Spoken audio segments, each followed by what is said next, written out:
वैष्णो देवी जाने का प्लान बन रहा है और मन में है कि काश सीधे भवन में ही रुकने को मिल जाए, लेकिन ये बुकिंग कैसे होगी इसको लेकर थोड़ा कंफ्यूजन है। तो फिक्र बिल्कुल मत कीजिए। आज हम इसी पूरे प्रोसेस को मतलब स्टेप बाय स्टेप समझेंगे और इसे इतना सिंपल बना देंगे कि कोई भी कर पाएगा। और देखिए, ये सवाल है ना, ये लगभग हर यात्री के मन में आता ही आता है। जब सही जानकारी नहीं होती तो लगता है कि अरे बाप रे, ये तो बड़ा मुश्किल काम होगा। पर सच बताऊं, ये उतना मुश्किल है नहीं जितना हमें लगता है। पता है, भवन में रुकना सिर्फ मतलब एक रात गुजारने जैसा नहीं है। ये तो अपने आप में एक पूरा आध्यात्मिक एक्सपीरियंस है। जैसा कि एक यात्री ने कहा था, ये एक लाइफ टाइम एक्सपीरियंस है। बहुत शांति मिलती है और सच में यही वो सुकून है जो इस पूरी यात्रा को इतना खास बना देता है। तो चलिए, आज हम क्या क्या जानने वाले हैं उस पर एक नज़र डालते हैं। हम बात करेंगे कि वहां रुकने का एक्सपीरियंस असल में कैसा होता है।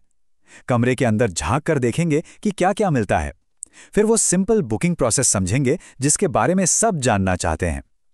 कितना खर्चा आएगा, गेस्ट पॉलिसी क्या है, और हाँ, पहुंचने के बाद चेक इन कैसे करना है और अपना रूम ढूंढना कैसे है, सब कुछ। तो सबसे पहला और सबसे बड़ा सवाल, कटरा में इतने सारे होटल हैं तो फिर सीधे भवन में ही क्यों रुकें? इसके कुछ ऐसे फायदे हैं ना जो आपकी पूरी यात्रा के एक्सपीरियंस को मतलब पूरी तरह से बदल सकते हैं। जरा सोचिए, आप 24 घंटे उस डिवाइन माहौल का हिस्सा हैं।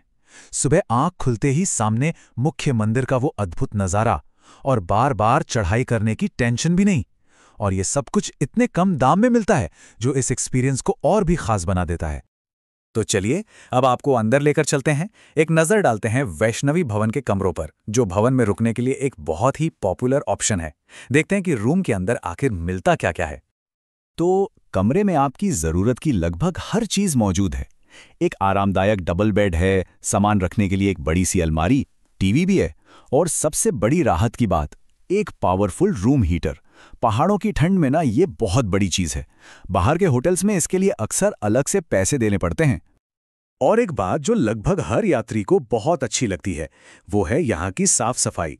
कमरे और बाथरूम दोनों ही एकदम साफ सुथरे रखे जाते हैं। और सच कहूं तो इस कीमत पर इतनी सफाई मिलना वाकई कमाल की बात है। चलिए जी, अब आते हैं सबसे ज़रूरी सवाल पर। बुकिंग आखिर होगी कैसे? इसको लेकर ना बहुत सारी गलतफहमियां हैं, बहुत सारे मिथ्स हैं। पर असलियत यह है कि अगर आपको सही तरीका पता हो तो ये प्रोसेस बहुत बहुत ही आसान है। लोगों को क्या लगता है कि कमरा मिलना तो लगभग नामुमकिन है, या फिर ये ऑनलाइन सिस्टम जो है वो कोई स्कैम है, फ्रॉड है। लेकिन रियलिटी क्या है? रियलिटी ये है कि अगर आप श्राइन बोर्ड की ऑफिशियल वेबसाइट से बुकिंग करते हैं तो ये प्रोसेस 100% सेफ और ट्रांसपेरेंट है। तो प्रोसेस क्या है? सिर्फ 4 सिंपल स्टेप्स, ध्यान से सुनिएगा। स्टेप 1, श्राइन बोर्ड की ऑफिशियल वेबसाइट पर जाना है। स्टेप 2, अपनी यात्रा की तारीख से ठीक 60 दिन पहले की डेट सोच लेनी है। स्टेप 3, उस महीने की पहली तारीख को अपने कैलेंडर में मार्क कर लीजिए। और स्टेप 4, जो सबसे ज़रूरी है, उस दिन सुबह ठीक 10 बजे लॉगिन करना है। बस बुकिंग ठीक इसी समय खुलती है और मिनटों में खत्म हो जाती है। ये जो 60 दिन वाला नियम है ना, इसको समझना सबसे ज़रूरी है। एक एग्जाम्पल से समझते हैं।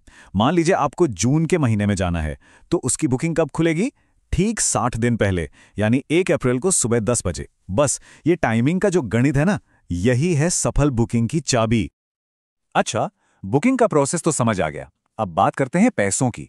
इसका खर्चा कितना आता है, और अगर आप 2 से ज़्यादा लोग हैं तो उसके लिए क्या नियम है? तो देखिए, 2 लोगों के लिए एक डबल ऑक्यूपेंसी रूम का किराया है सिर्फ लगभग 1100 रुपए। भवन का वो माहौल, वो शांति और जो फैसिलिटीज मिल रही हैं, उसे देखते हुए ये कीमत बहुत ही वाजिब है। और अगर आप 2 से ज़्यादा लोग हैं तो भी कोई टेंशन वाली बात नहीं है। जैसा कि आप यहाँ देख सकते हैं, हर एक्स्ट्रा मेंबर के लिए सिर्फ 250 रुपये चार्ज होते हैं। मतलब अगर आप 3 लोग हैं तो टोटल हुआ 1350, और 4 लोग हैं तो 1600 रुपये। परिवारों के लिए तो ये एक बहुत ही बढ़िया ऑप्शन बन जाता है। हाँ, एक बात यहाँ ध्यान रखने वाली है।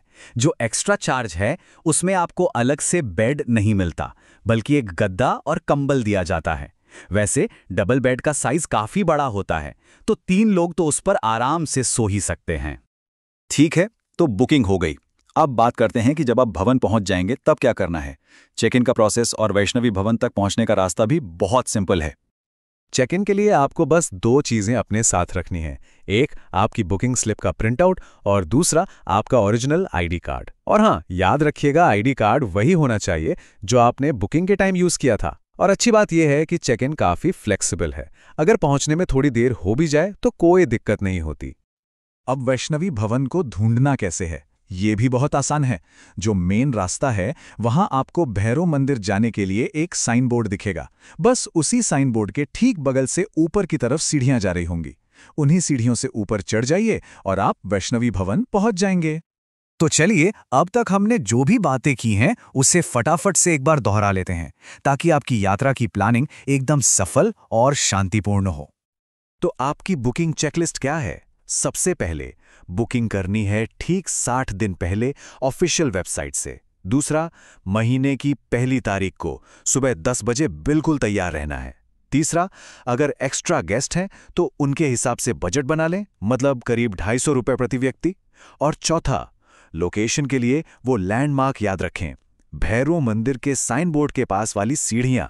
बस ये छोटे छोटे कदम आपकी यात्रा को बहुत ही ज्यादा आरामदायक बना देंगे। और देखिए, जब रहने ठहरने जैसी सारी लॉजिस्टिकल चिंताएं खत्म हो जाती हैं तो हमारा मन पूरी तरह से यात्रा के असली मकसद, मतलब कि आध्यात्मिक शांति पर फोकस कर पाता है। तो सोचने वाली बात यही है कि ये सुविधा, ये आराम आपकी तीर्थयात्रा के अनुभव को कितना ज्यादा गहरा और शांतिपूर्ण बना सकता है।